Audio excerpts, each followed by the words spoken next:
Bunch is back, and we are so excited to see you for season 2. I'm your host, Xannie, and today I'm here with Alex, Sophie, Darren, Georgette, and Mo. Hello. Where in the world is everyone coming from? I'm in New Jersey. Ooh. New Jersey is really amazing. It's not the armpit of the U.S., I promise. I'm from Ohio in the U.S. I'm in Vermont today. I'm from London in the UK. I'm also from London in the UK. And I'm in New Mexico in the US, so we're kind of split across the pond today. So, for our first season, we laid the groundwork by talking about the 9 BPD symptoms, our experiences with them, and what helped us to overcome them. And in our second season, we're still going to be talking about the various challenges of living with BPD and how we manage, but we're expanding our topics to all kinds of different things. And today we are going back to the beginning to talk about our diagnosis stories. So it's cool because, we all deal with, the same diagnosis, but I have a feeling that everyone's going to have something else. So I was diagnosed with BPD in the early 2000s, like 05, 06. I was in my early 20s. And I didn't know anything about personality disorders or really any type of mental health disorder other than depression and anxiety. So when I was in boot camp, my symptoms just got worse and worse and worse. And I couldn't figure out what was wrong. I felt helpless. And so I graduated boot camp and then I went to my schooling down in Texas, and things went from bad to worse, and I admitted myself into the hospital. And that's when I learned that I had borderline personality disorder. And I had no idea what it was. They didn't really explain it very well to me, or at least that's my memory of it. I'm guessing they probably did tell me a little bit about what I have and how to help myself. But when they first told me, I was just overwhelmed with so many emotions. I was a little bit grateful that there was something wrong with me that I could put my hands on and know how to maybe address the problem. But I was also really upset because I had no idea what the heck they were talking about. And I thought that they were just going to say, you're depressed, so here's some pills and be on your way. That's not how it worked. And so I spent the next few years just knowing that I had borderline personality disorder and not having a clue what to do with it. And I also knew that a lot of people had negative opinions about it, including therapists. Like if you would look for a therapist, it would say, sometimes they list what they treat. And I almost never found borderline personality on that list of things that they treated. So it was overwhelming. It was scary at first. It's kind of like they left you in the dark a little bit. They're like, here's this name for what you're experiencing now. Good luck. Right. That's how it felt, Yeah, it was a lonely and scary time for me. Did you get given any literature or anything like that at the point of diagnosis, or was it literally go and explore yourself? It was just go and do your thing. I didn't receive any info on it. I do remember going to the library and looking online and stuff, but back then it was just, there weren't a lot of positive resources. I was very lost and lonely for a few years after I found out. Mo, I really relate to the whole not given a lot of information because my story was very similar. My diagnosis story is both really long and really short because I was diagnosed when I was 15, but I didn't fully accept the diagnosis or get the right treatment until I was 28. So it wasn't even until a conversation that I had with my parents a few years ago that I even realized how early I'd been diagnosed. Because at the time, I was in treatment for an eating disorder, and I was so obsessed with my eating disorder behavior that I didn't really pay attention to anything else. The psychiatrist who diagnosed me basically was like, well, she has BPD. We don't have the resources to treat her, but gave my parents a list of people to call. None of us had ever heard of BPD. We didn't know what it was or what to expect. And when my parents called that list, they were either told that I couldn't be helped or that I was probably going to kill myself. Wow. Nobody wanted to accept that outcome, but nobody really knew what to do with it either. So I kind of just coasted for a while after that, and everything eventually fell apart when I was 20. And that was when I really remember the BPD diagnosis coming to light. It was after a really dysfunctional relationship finally ended. Over the course of that relationship, I tried to end my life multiple times, and I had a really hard time believing BPD was my issue. I thought everyone else was crazy. I went into an inpatient hospitalization program and a partial inpatient hospitalization program, and while those programs definitely kept me alive, their attitudes towards BPD did not really help me to accept my diagnosis. The predominant view at the time was still that BPD couldn't be cured. And so when we would go to talk to people about my diagnosis, we got a whole bunch of really confusing answers. Some people told my parents, well, we can't tell her she has BPD because then she's going to make it her identity and she's just going to get worse. Some people said, well, it's not curable, so what's the point? Some other people said, well, the diagnosis doesn't really matter so much. Another one that was really confusing to me was somebody was like, well, you're too high functioning to have BPD. And that one really did not make sense because I was as low functioning as low could be. I had already dropped out of school twice. I couldn't keep a job. I had tumultuous relationships with almost every single person who met me. So I was like, what the heck does that mean? Like, how is that high functioning? When you were functioning at that level, was that for like until then that you were 20 and like got your diagnosis again? I mean, before that, I was kind of maintaining a couple of things, but I had already dropped out of school a couple of times by the time somebody was calling me high functioning. So I didn't really know what they were talking about. I guess they expected someone with BPD to just literally be screaming 100% of the time and like always out of their mind. I don't know. When all of that was happening, I was still kind of getting over this breakup. And for me, so many of my BPD symptoms really come out around relationships. So once I got over that, I was kind of able to maintain a little bit. I still wouldn't say I was like high functioning, but I was able to sort of coast for a while. I got into another relationship, and when that one ended, and I again felt like I was, like my life was over, my parents flew down to New Mexico. They had discovered that more helpful attitudes about BPD were coming out. So they sat down with me, we went through the DSM again, and they were like, we really think that this original person who diagnosed you when you were 15, this sounds right. And after 13 years, I was finally willing to admit that diagnosis was probably right. And I was fortunate enough to get into a DBT program near me, and they were like, yep, this is BPD, and the rest is history. So, Xannie, you were diagnosed when you were about 15, and then, you went several years without really accepting it. So do you think you were like just in total denial, like you didn't want to deal with it? Or do you think that you were so focused on your eating disorder that you thought your issues were a result of having an eating disorder? In the beginning, I was just kind of indifferent because I didn't really know what BPD was. And I was so focused on my eating disorder behavior that was really all that mattered. And then when my relationship ended and BPD was brought up to me again, I think that was when I was really in denial because I felt like accepting the BPD diagnosis would mean that I was in some way, like that I would have to take responsibility for the things that had gone wrong in my life. And I really didn't want to do that. And then I think eventually when in 2017, when we went through it again, that was relieving because at least then people felt there was an answer, right? It wasn't like, this is this incurable thing you have. It was like, this is a thing. Turns out it's very treatable. Here's the solution. Let's go get it. And that was a big relief. I think that I could have been diagnosed as early as 14. I spent 2 weeks inpatient when I was in high school.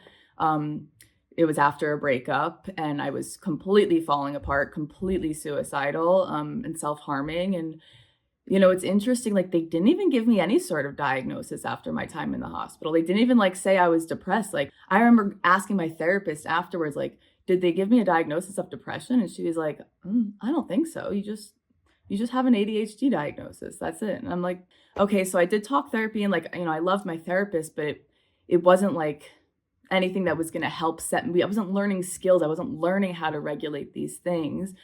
And then when I got to college and I became really interested in personality disorders just because like, I think that's what I gravitated towards in my psychology background. So I remember looking at it for the first time and looking at the symptoms and being like, that's weird. That kind of explains some of the things I've dealt with in my life. But then I just kind of was like, whatever. I was doing fine at the time too. That's another thing that can be confusing, is that like BPD isn't always crisis. Like you can go through periods of crisis that are triggered by things. So it's like I would have periods where I was doing really well. I was in a solid relationship for 2 years. Like, everything seemed fine. I was okay. And then when that kind of crumbled, and I also was living with a roommate who was bringing up a lot of the symptoms for me, I was looking at criteria for like other diagnoses, like for other personality disorders, like for a class of mine, and I saw the list of symptoms again, and I was like, all right, like this is really like describing it. But the thing is, like in the DSM, the way that symptoms are described is pretty vague.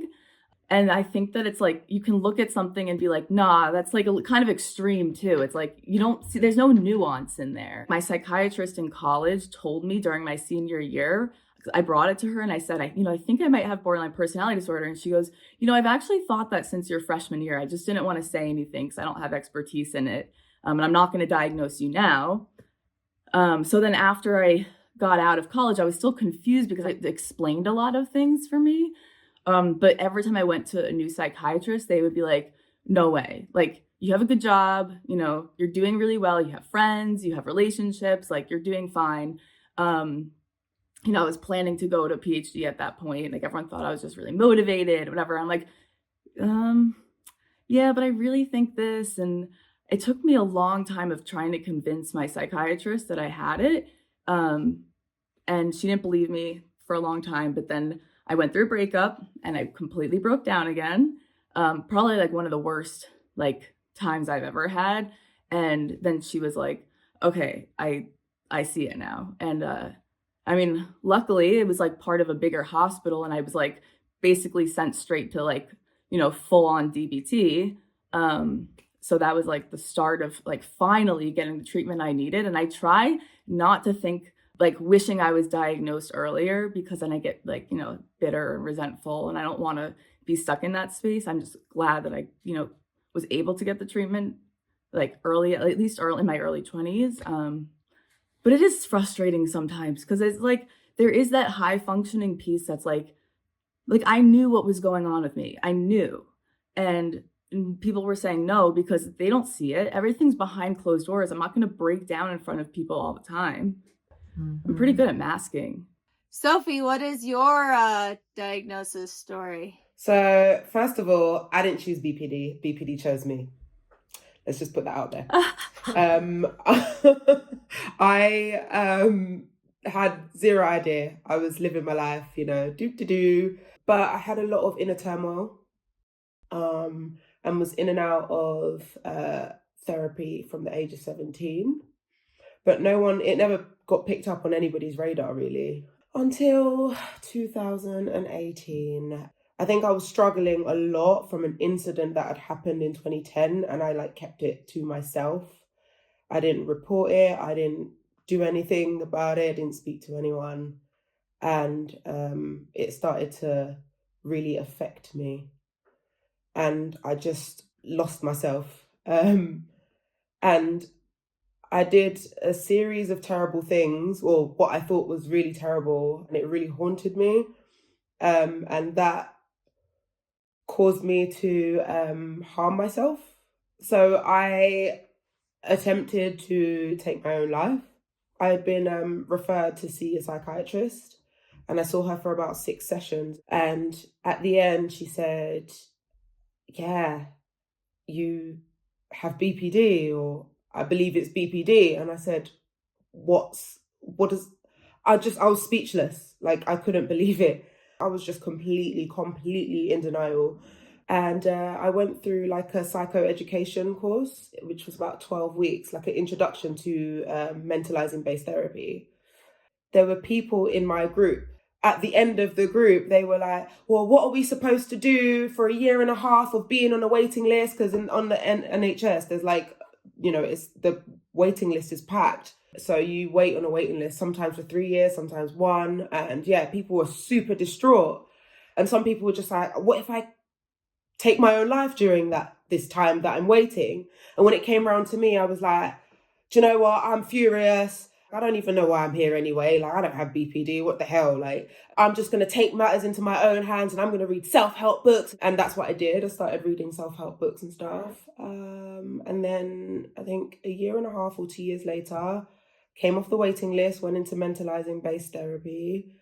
And even then I was in denial up until the last like maybe 9 months. So the treatment is 18 months long, depending on which service you're under. And I think the treatment started to make me more self-aware and aware of what other people are going through. I read the symptoms again and I was like, really? You didn't realize that you had BPD? Okay, Sophie. All right. Yeah, it was massive denial. Were you in denial about having any type of mental health disorder, or was it just BPD because you didn't want to admit it? I was really upset. I was really hurt to find out that I had BPD. Because I guess it's pretty stigmatizing. Mm-hmm. And nobody wants to think of themselves as impaired. And that's how I felt. Like, if I was to take that on, I gaslight myself sometimes. I always used to think, come on, man, you can just get up, click your fingers and you'll be all right. Like, just go to work. Have proper relationships. Stop arguing with people. Like, or don't have intense emotions all the time or whatever. Don't shut down. I thought I could click my fingers. And now it's like, there's more of a grey area. I do think, oh, just get up and get on with it. And then there's this other side that's like, well, if you could, don't you think you would? Like, don't you think you would be successful by now and whatever else? So yeah, there's like this constant sort of argument going on. But compassion's winning for sure, like, or being more empathetic towards myself. Good. So what's your story, Darren? Yeah, so I'm fairly late as a diagnosis. I was diagnosed in my, how can I put this politely, 4th decade. It came as a relief. It's fair to say that I have experienced symptoms my whole life for a variety of reasons. And because of the time I grew up and also coming from a rural background, no one had any idea of what BPD was. I would even say that probably medically, everyone I saw growing up wouldn't, even though they were trained medical professionals, probably didn't know what it was. It was never even discussed. It was just put down that I had depression or I had anxiety. You know, there used to be a saying in the family, we got the black dog. Mm. We have the black dog that follows us. And, you know, it's almost like in our DNA, in my family, that we have depression. And, you know, I think it was just accepted and lived with. Thankfully, my psychiatrist, who I was seeing, and I probably owe them my life, I will be quite clear in saying that, just turned around and said, has anyone ever discussed borderline personality disorder with you? And I said, no. And they said, go away and read about it, and we'll discuss this and where we go with it. And obviously, you get out of the room, you sit in the car, and you on your phone, and you look at the 9 traits, and you think, yes, hello, this is me. This is my this has been my life. But I spent, you know, over the vast majority of my life not knowing what I had and what was happening to me. And it's a horrendous experience, that is. But so when I say it was a relief, it was a huge relief. It made my life more sense in my life. It made my existence understandable. But then you come across things and you start reading it from a male point of view, and you think, well, I'm not a teenage female, so how can I have this condition? You know, I've got a beard, for goodness sake. This sort of thing. Nobody is on there going, I've got a beard. You don't see any male commentary on this at all when I was diagnosed. And so that was my first thing. My question when I went back in was, yeah, but I'm male. This isn't me. And so once you come past that stigma and you start to actually dig deeper, you do start to see, well, actually, yes, the problem is that the male psyche kicks in. That, oh, that's just get over it and stuff. You can't experience this and whatever. But I'm also incredibly glad that I was diagnosed at the age I was diagnosed, because if I'd have been diagnosed when I had first experienced symptoms or was first conscious of it and was first taken to medical professionals, we're talking pre-internet, which sounds a crazy statement, doesn't it? But we're talking sort of 90s here. This is pre-internet. Imagine being diagnosed with it and walking out of the room, and the only literature you've got to work with is what you can be handed to you by a medical professional or what you can go to a library and read. Had I been diagnosed at that point, I very much doubt I would be here having this conversation now, because it would be a horrendous thing to read about, and it would be a terrible thing to just the weight that would be on you. And because you don't have then social media, you don't have the internet to go, there are other people who have this all over the world. There are other people who are functioning. There are other people who are dealing with it. There are other people you can talk to. And so that's why I'm very glad that I did get diagnosed later in my life. And for me, very different from a lot of other people, it was a huge sense of relief. Wow. I feel like your story says a lot about, I like what you said about like how it would have been really scary to be diagnosed in the 90s, and so much has changed since then. And like, like there was this whole issue with like people not giving the diagnosis because then it's like stigmatizing, or there's no treatments for it. But now it's like we know that there are effective treatments for it, and there's like, there's so much benefit in getting the diagnosis now. But I see what you're talking about, but it would have been scary back then to get it. Nobody put a label to it. And it's when a label is put to something that actually it's like a jigsaw falling into place. Well, I don't know if Mo would agree with me on this, because I think we were diagnosed about the same time, too, like the mid-2000s, right, Mo? Yeah. It really was kind of like, here's this obscure diagnosis that isn't treatable, and everyone thinks that you're just going to kill yourself before you turn 25, so good luck. Yeah. Mm-hmm. And there's no, there wasn't any sense of community either. Like Darren brought that up, you just, it was lonely. It's a lonely feeling. Georgette? I was also diagnosed in, how Darren put it, his fourth decade. I can look back and see how I was showing symptoms of it as a teenager, but nobody knew though that what was going on inside, because I'm an incredible actress. So it was very easy for me to carry myself in a certain way and really not reveal to anyone what was actually going on inside. So when I got diagnosed, I had no idea anything was wrong with me, even though looking back, I can see that there was a lot going on. My marriage at the time was in a really bad place. We weren't very good for each other, but also it was crumbling kind of under the weight of this undiagnosed, untreated disease. You only know what's in your head, right? You don't know how other people think. So I thought that the way I thought and felt, and the way my relationship was, and the way we would fight was very normal. If I was doing this behind closed doors, I thought, sure, Alex was doing it, Mo was doing, you know what I mean? And all these people were doing it, but who talks about that, or who talks about their innermost thoughts in a group with people? You don't.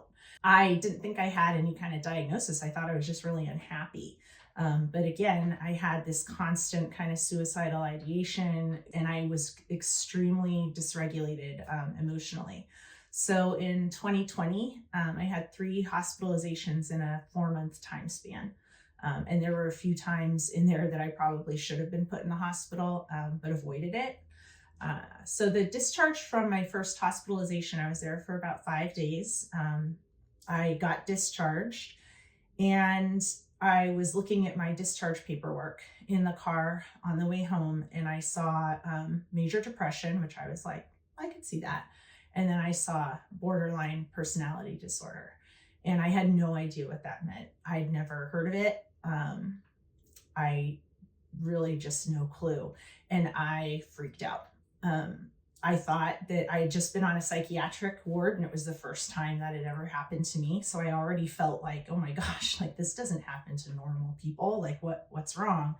And then I saw that and I equated it with something incurable. And when you Google it, when you do a quick Google, that's what you're seeing. My spouse at the time was really glad that I got the diagnosis because I think he had spoken with his therapist and they had kind of guessed that that's what I had, but obviously didn't tell me. I really couldn't accept my diagnosis at all. I was like, there's no way that's true.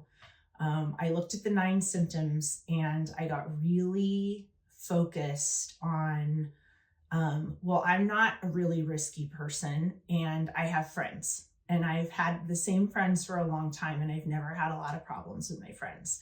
And I just got fixated on that.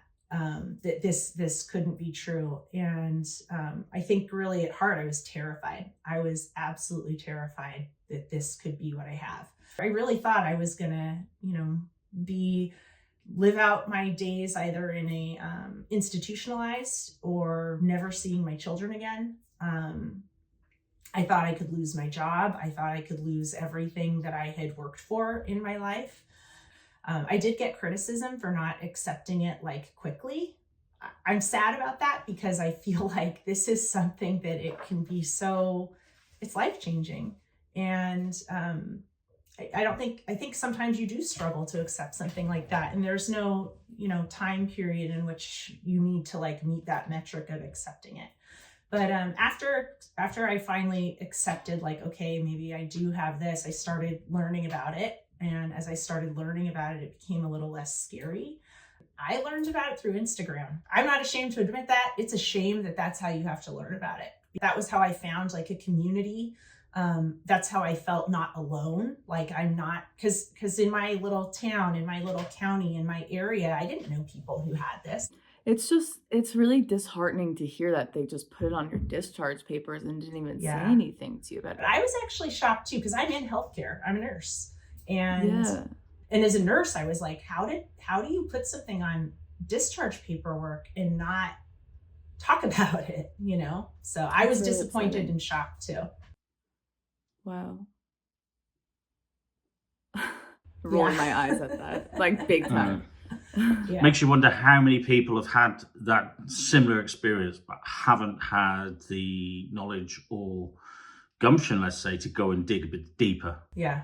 How did like the people around you react to your diagnosis? I feel like the most stigma I encountered was from the mental health like professionals themselves. Like most of the people that I met had never heard of BPD. So I kind of get to explain to them what it is from my perspective, and kind of dictate that narrative, which has been great. What is everyone else's experience with that? But I think that's right. I think medical profession isn't necessarily going to help us. There's going to be good, there's going to be bad with that.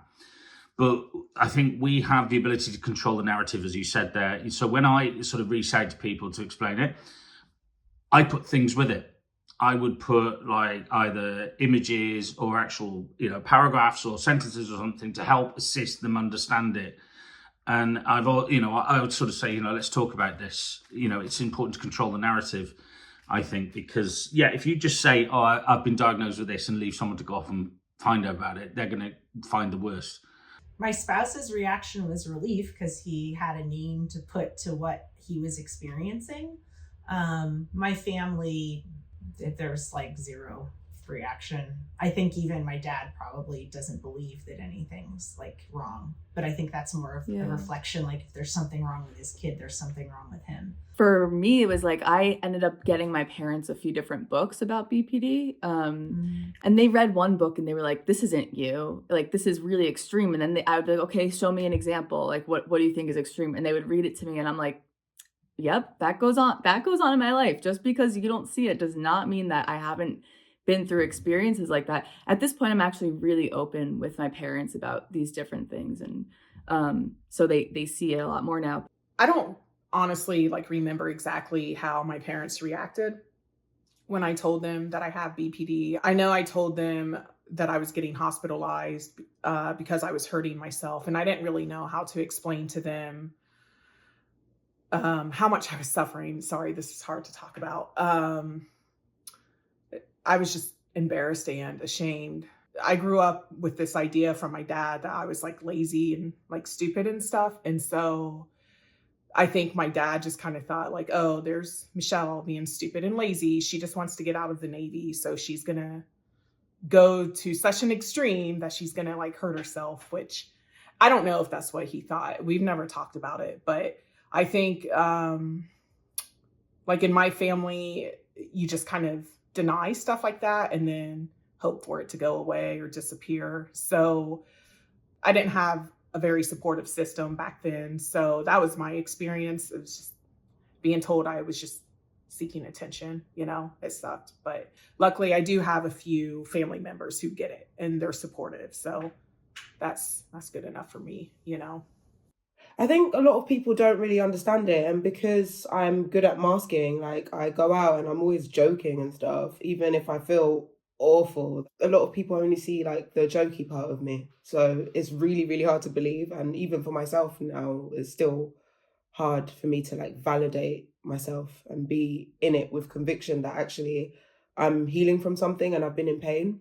I think there was a very important relationship in my life while I was going through recovery that they're of the fixed mindset that like therapy isn't a thing, and like because they didn't understand, which I get, I was made to feel like it's not real. And when you really love people and you're close to them, it can really affect the way that you see things. But I knew that I was suffering, and I know that I still suffer, but because it's invisible, someone can just say to you, get over it. I have difficulties being kind to myself anyway. I think it's just the way that I grew up, you know. I think it feels lonely regardless of if there are people who understand you, and you listen more and gravitate more towards the people who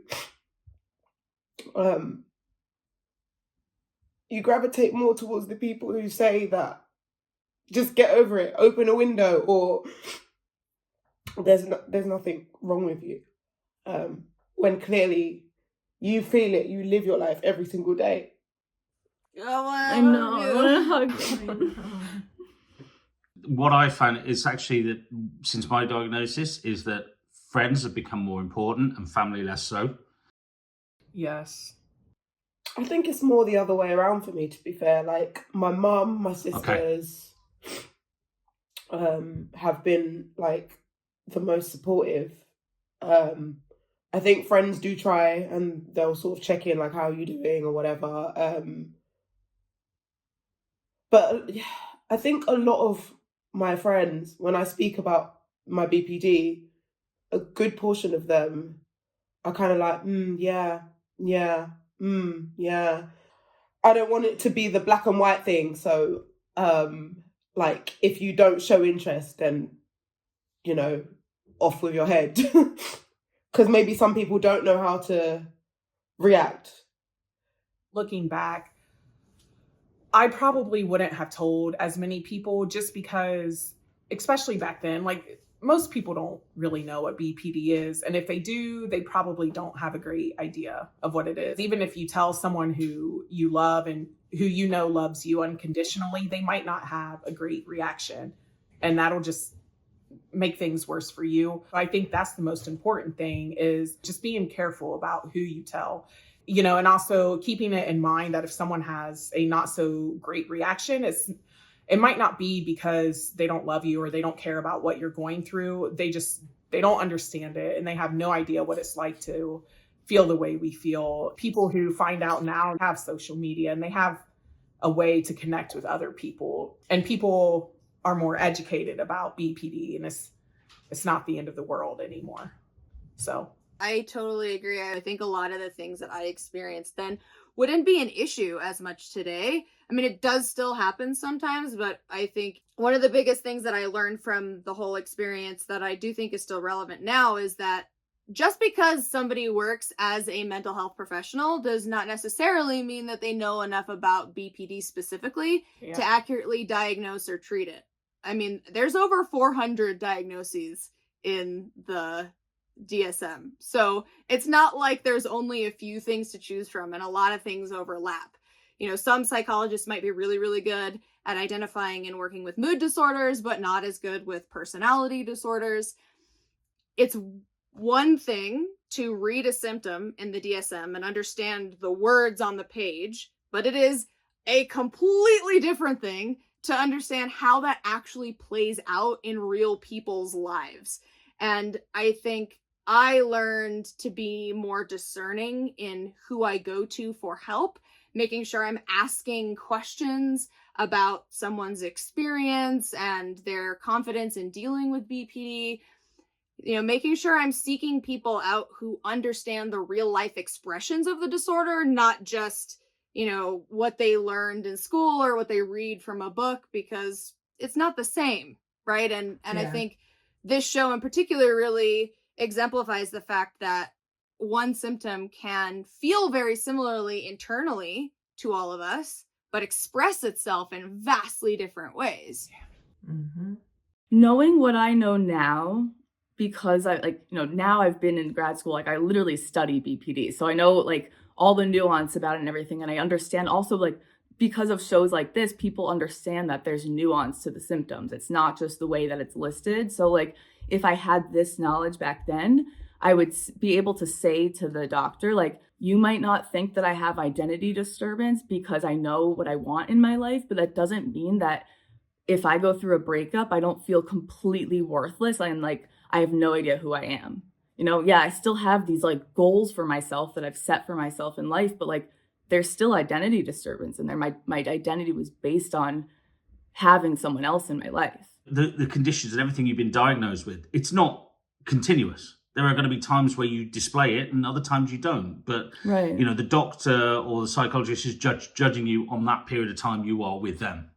Exactly. And when you're in the room with them. Yeah. And it's reliant on you to be able to display that actually you have experienced some of these things in your life at other times, that they're not manifesting it or showing it at this point. Right. It's just reliant on your ability to be able to be a good storyteller in some ways, or at least be able to get it across that is the case, whether they believe you or not. It would be a really good idea, as things happen, to write down, this is an example of this symptom and how I experience it, so that when you get to the doctor's office and they're asking you, or you want to explain to them what you're going through, then you can at least have a list. Because otherwise a lot of times you show up and they ask you about your life, whatever, and half the stuff you wanted to say goes out the window. It's really hard to just think about everything, and especially if it's a 30-minute session with a psychiatrist or something. So it's good to have examples. Yeah. Especially because one of the things that I know a lot of people with borderline personality disorder struggle with is this, when you're feeling okay, you mostly remember the times that you feel okay. And when you don't feel okay is when you remember all the times that you don't feel okay. I think it is a really good idea, especially if you're in that emotion moment, to make a few notes of what is going on right then and there, so that when you go in to see someone, you can say, this is what I was going through. This is what it was like at the time. I think that is a really good idea. When I'm experiencing extreme emotions, I have a very poor recollection after the fact for anything except describing that feeling. I can't tell you what people said. I can't recall things in a logical, factual way. What I really recall is images and my feelings. So it is helpful to have things written down. Nobody knows everything. And giving those, and you're there for a limited amount of time. So giving them hey, I've looked into this, I'm suspicious that this might be what I have. Here's how it plays out in my life, just gives them more information that is really helpful.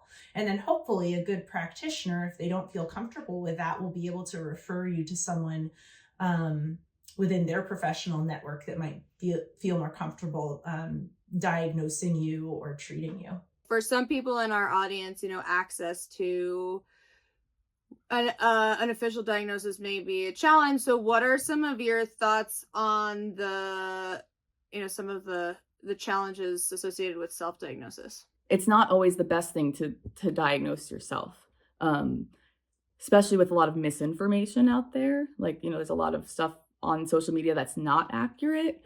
So it's definitely a precarious thing, but it doesn't really matter what the name is for it, it's really just like what you're dealing with. So if you are experiencing symptoms of BPD, it doesn't matter if you have the label or not. If that's what you're experiencing, then, you don't have to convince anyone of a diagnosis.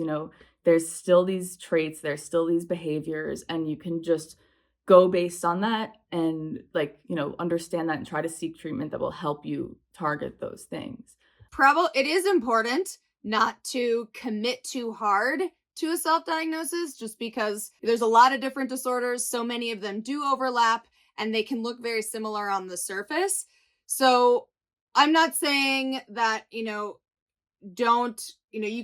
don't tentatively give yourself a label, just that it is also important to leave the door open for other possibilities. Even if you do have an official diagnosis, it can be helpful to leave in your mind a door open that this may not be the whole picture. And that being said, if you can't get a diagnosis because of access, getting treatment is probably also a challenge. And I think a lot of the things that you can learn to manage the symptoms are helpful for people whether you actually have BPD or not. Like a lot of the emotion regulation skills that they teach in DBT can be really helpful even if you don't actually have BPD. A lot of the asking questions that you learn in mentalizing based therapy can be really helpful even if you don't actually have BPD. So while I realize it's not exactly the same thing as being able to have a personal therapist or a team, there are a lot of different resources online to teach some of these skills. And we will put some of those links in the description down below so that if you are one of these people who is struggling with access, it's, again, does not replace therapy, but hopefully some of these things can help you regulate your emotions a little bit better. I wish that it wasn't so stigmatized, so that I didn't have that feeling of getting a death sentence. And that's why I wanted to be part of this, is because I've kind of made it a thing with myself that I am very open about it, in the hopes that it destigmatizes the diagnosis. And then I realize now it's manageable. It is treatable. If you have the right treatment for yourself, and if you're willing to put the work into it, it is manageable and treatable. I think another thing that's important is somebody mentioned earlier about am I going to lose my job? Am I going to lose all of these things? It's almost about that point where you get to where you have to prioritize. It's like, okay, well, there's no point having a job if you're not going to be around for it. So you have to get yourself on the correct path first, and then the world will come with you. Unfortunately, the world is moving more in our direction anyway, sort of as far as understanding. And a key thing as well is also ask questions. Get out there and ask questions, and nobody's going to think of less of you for knowing more. So I think that's important. Yeah, I like that too. That's good. And I'd also say, and when I'm saying this, I'm saying it to myself, give yourself time. Because that's not something we do. When you feel shame, you want to run away from that feeling. And when you think of how am I going to get better, you want to run towards better. But sometimes you have to lay on the floor, then crawl, then walk, holding on to stabilizers, then walk by yourself, and then run. So for myself, I've tried to rush everything. Like, everything has to be quick paced because you don't want to feel uncomfortable. But discomfort's part of the journey. Denial is probably part of the journey for a lot of people as well. Give yourself time. The end.